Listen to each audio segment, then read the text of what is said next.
DGMOs کا ہو چکا آپس میں ہاٹ لائن پہ رابطہ. ایک بار پھر سیز فائر کو کہا گیا ہے کہ سیز فائر پہ عمل درآمد کیا جائے گا اور دیکھنا ہے کہ اس پہ کیا ہے. اگین ادھر بھی ہم پہ پریشر مسلسل ڈالا جا رہا ہے. پھر ایک اور معاملہ آ گیا تھا امریکی صحافی کا، اس کا بھی مقدمہ، اور وہ بھی امریکہ ناخوش ہم سے. تو اس لیے یہ لگتا یہی ہے کہ FATF کو بھی ایک باقاعدہ طور پہ بریف دیا جاتا ہے کہ یہ پوائنٹس ہیں، تو وہ بتایا جاتا ہے. کیونکہ اگر آپ اس کو غور سے دیکھیں تو صاف پتہ چل رہا ہے کہ کوئی خاص ٹارگٹ، خاص آبجیکٹیوز ہیں جو اچیو کرنے کی کوشش کی جا رہی ہے، گولز ہیں کچھ. کیا ہے جی؟ تمام گروپس دہشت گردی سے متعلق مالی معاونت اور ان سے متعلق دیگر چیزوں کی تحقیقات، پروسیکیوشن کو مزید بہتر کرنا، عدالتوں کے ذریعے جرمانے نافذ کروانا، سزائے دلوانا. یہ تو اس لیے یہ معاملہ ہے. اور آپ کو پتہ ہے جی ہم مسلمان ملک ہیں اور مسلمان کے ساتھ ساتھ جوہری بھی ہیں، تو اس لیے جوہری ملک ہونے کے ساتھ ساتھ یہ ساری چیزیں اس لیے. تو لہٰذا خیر کوئی قیامت نہیں آئے گی. جون تک یہ معاملہ مؤخر ہوا ہے اور جون میں پھر دوبارہ اجلاس ہوگا. اچھا، یہ الزام لگایا جا رہا ہے، یعنی کہ پریشر ہے. لیکن پاکستان اس وقت کیا کہہ رہا ہے؟ پاکستان اس وقت وزیر اعظم عمران خان نے کل ہی بین الاقوامی مالیاتی احتساب پہ ایک رپورٹ جاری ہونی تھی، ورچوئل ایڈریس کیا وزیر اعظم عمران خان نے، اور اس ورچوئل خطاب میں انہوں نے کہا کہ ترقی پذیر ممالک سے کھربوں روپے غیر قانونی طور پر بیرون ملک منتقل ہو رہے ہیں.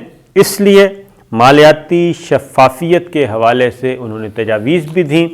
اور عمران خان، موجودہ حکومت پاکستان کی، اور ظاہر ہے پاکستان کی نمائندگی ہو رہی ہے، تو پاکستان تو اس وقت تمام عالمی مالیاتی اداروں کو کہہ رہا ہے کہ ہم تو منی لانڈرنگ کے معاملے میں بہت زیادہ ترقی پذیر ممالک متاثر ہیں، کیونکہ یہاں سے پیسہ لوٹا جاتا ہے اور عوام کے ٹیکسوں کا پیسہ اقتدار کو مس یوز کیا جاتا ہے. پولیٹیکل اشرافیہ یہاں سے مس یوز کرتی ہے، اور پولیٹیکل بھی اور بیوروکریٹک جو اشرافیہ وہ سارے کا سارا پیسہ جاتا ہے مغربی ممالک میں. وہاں پہ جائیدادیں کھڑی کی جاتی ہیں، مغربی ممالک میں جاتا ہے، عرب ملکوں میں جاتا ہے، یورپ میں جاتا ہے. لیکن اس پہ پاکستان کو، ترقی پذیر ملکوں کو کوئی جواب نہیں دیا جاتا کہ وہ بھی کہیں خطرناک قسم کی منی لانڈرنگ ہے. لیکن خیر یہ دوہرا معیار ہے، چلتا رہتا ہے.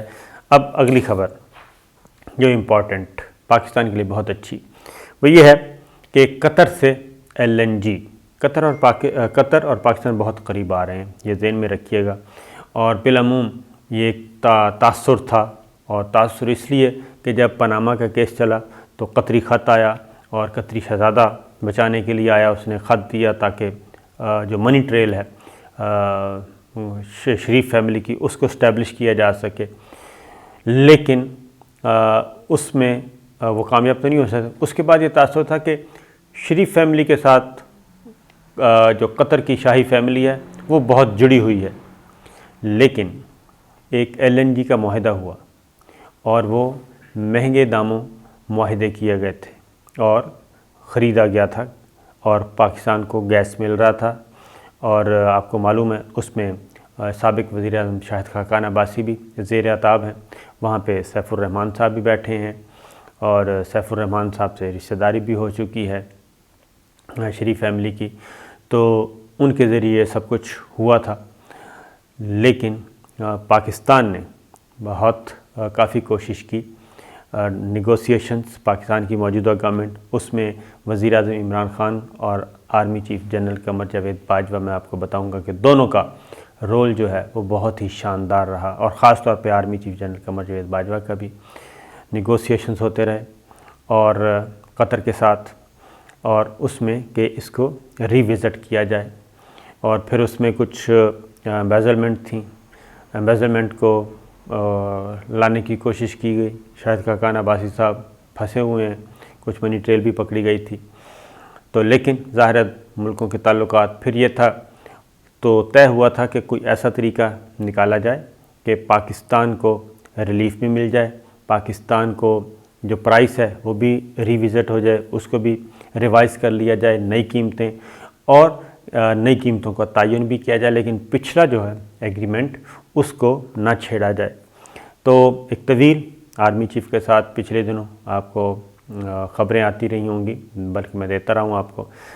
قطر کے سفیر ملے، پھر قطر کے جو امیر ہیں ان کے خصوصی نمائندے آئے ہوئے تھے، ان کی ملاقات ہوئی، وزیر اعظم عمران خان سے ملاقات ہوئی۔ یہاں پہ قطر کے سفیر ہیں وہ بہت زیادہ متحرک تھے، تو ان کی ساری ایک ایکسرسائز کے بعد اور کچھ عرصہ پہلے ہماری آرمی چیف سے ملاقات ہوئی تھی، تو جنرل قمر جاوید باجوہ صاحب نے بھی ہمیں اس وقت ایک ہنٹ دیا تھا کہ قطر سے اچھی خبر آ سکتی ہے اور اس پہ کام ہو رہا ہے، تو وہ اچھی خبر آج مل جائے گی۔ کل وفاقی کابینہ نے ایک اہم وفاقی کابینہ کا ہنگامی اجلاس بلایا گیا، تو اس لیے بلایا گیا تھا کہ LNG کے ساتھ قطر کے ساتھ LNG نیا معاہدہ ہوا ہے، اس کی منظوری دی گئی اور آج اس پہ باقاعدہ طور پہ سائن ہو جائیں گے وزیر اعظم ہاؤس میں۔ یہ تقریب ہے، اس میں پاکستان کو $15 ارب کا کم و بیش ریلیف ملے گا، اور یہ پہلے $11 کا ریٹ تھا، اب جو ہے ریوائز شدہ وہ ہے $9، یعنی سنگل ڈیجٹ میں آ گیا ہے، اور $9 میں یہ نیا قیمت تعین کی گئی ہے۔ وہ ایک مقدار ہوتی ہے اور LNG کی، اور پہلے $11 تھی، اب وہ $9 پہ آ گئی ہے۔ تو یہ ایک بڑی اچیومنٹ ہے، اور اس سے نہ صرف یہ کہ پاکستان کو اور ہمارے جتنے بھی نہ صرف انڈسٹری کو بلکہ گھریلو صارفین کو بھی سستی گیس ملے گی، اور جب سستی گیس ملے گی انڈسٹری کو خاص طور پہ ملے گی تو لاگت بھی کم آ جائے گی، جو پیداواری لاگت ہے، تو اس سے ایک مہنگائی کو بھی کنٹرول کرنے میں مدد ملے گی۔ تو یہ ایک اہم اچیومنٹ ہونے جا رہی ہے۔ اور ماضی میں کیا ہوا تھا؟ ماضی میں کک بیکس کے لالچ میں مہنگے سودے کیے گئے تھے، کک بیکس کے لالچ میں، لیکن موجودہ گورنمنٹ، ملٹری لیڈرشپ، جن کے بارے میں بہت زیادہ تنقید کی جاتی ہے، کبھی خلائی مخلوق کہا جاتا ہے، کبھی کچھ کہا جاتا ہے، تو یہ ایک بڑا کام ہوا ہے۔ اگلی خبر یہ ہے کہ حیران کون ہے کہ آپ حیران ہوں گے کہ پاکستان تحریک انصاف اور پاکستان مسلم لیگ نواز، ان کا اتحاد ہو گیا، اور ان کا ایسا اتحاد ہوا، ایسی انڈرسٹینڈنگ کہ آپ سوچ بھی نہیں سکتے۔ شدید ترین مخالف جماعتیں ہیں، ایک دوسرے کو معاف نہیں کرتی، لیکن پنجاب کا سینٹ کا الیکشن بلا مقابلہ ہو گیا، 11 کی 11 سیٹیں بلا مقابلہ ہو گئیں، اور تمام جماعتوں نے، یعنی کہ پاکستان مسلم لیگ نواز اور پاکستان تحریک انصاف نے ایک دوسرے کے خلاف لوٹا کریسی، ووٹ خریدنے کی بات کوئی نہیں کی، بلکہ بند کمرے میں بیٹھ کے سیٹوں کی ایڈجسٹمنٹ کی، اور تمام امیدوار ان اپوزڈ ہو گئے۔ مسلم لیگ نواز کو 5 سیٹیں مل گئیں، 5 سیٹیں مل گئیں پاکستان تحریک انصاف کو، 1 سیٹ مل گئی کاف لیگ کو، اور اس میں مشاہد اللہ خان کے بیٹے عفنان اللہ بلا مقابلہ، پروفیسر ساجد میر اگین جمعیت اہل حدیث کے مسلم لیگ نواز کے ٹکٹ پہ ان اپوزڈ، عرفان صدیقی صاحب ان اپوزڈ، اعظم نذیر تارڑ ممتاز قانوندان ٹیکنوکریٹ کی سیٹ پہ ان اپوزڈ، اور سعدیہ عباسی، شاہد خاقان عباسی صاحب کی بہن ہیں، خواتین کی مخصوص نشست پہ ان اپوزڈ۔ یہ 5 سیٹیں ہو گئیں، اور 5 سیٹیں مل گئی پاکستان تحریک انصاف کو، اس میں اعجاز چودھری صاحب ان کے، اور ان اپوزڈ ہو گئے، فرسٹ ٹائم سینٹ میں پہنچیں گے۔ اون عباس MD بیت المال سینیٹر منتخب ہو گئے، وہ بھی پہلی دفعہ سینیٹر بنیں گے۔ سیف اللہ نیازی صاحب پاکستان تحریک انصاف کے، اور عمران خان صاحب کے بہت پرانے معتمد بانی ارکان میں سے، وہ بھی سینیٹر بن گئے، وہ بھی فرسٹ ٹائم پہنچیں گے۔ بیرسٹر علی ظفر، یہ بھی فرسٹ ٹائم سینیٹر بنے ہیں، SM ظفر کے بیٹے ہیں، اور ممتاز قانوندان ہیں ڈاکٹر زرقا تیمور، یہ بھی فرسٹ ٹائم سینیٹر بنیں گی۔ خواتین کی مخصوص نشستیں، کامل علی آغا صاحب پاکستان مسلم لیگ کاف کے، یہ بھی سینیٹر بن گئے ہیں، اور یہ پہلے بھی سینیٹر رہ چکے ہیں۔ اور پاکستان تحریک انصاف اور پاکستان مسلم لیگ نواز دونوں کو قریب لانے میں اور یہ ایگریمنٹ کروانے میں اہم کردار ادا کیا چودھری پرویز الہی صاحب نے، چودھری شجاع صاحب نے، اور اس طریقے سے پنجاب کا سینٹ کا الیکشن ان اپوز ہو گیا ہے، نہ ہارس ٹریڈنگ، نہ خرید و فروخت، کچھ بھی نہیں۔ اور اس میں پاکستان پیپلز پارٹی نے جو اپنے امیدوار کھڑے کیے تھے، جب یہ ساری چیزیں ایڈجسٹ ہو گئیں تو پاکستان پیپلز پارٹی کو وہاں سے فارغ ہونا پڑا۔ تو یہ ایک حیران کن بات تھی جو میں نے کہا آپ سے بتا دوں کہ پالیٹکس میں کچھ بھی نہیں ہوتا، نہ مستقل دشمنی نہ مستقل دوستی، تو یہ ایک کام ہوا ہے۔ باقی صوبوں میں ابھی تک ایسا کچھ نہیں ہو سکا۔ اجازت دیجیے، اللہ حافظ۔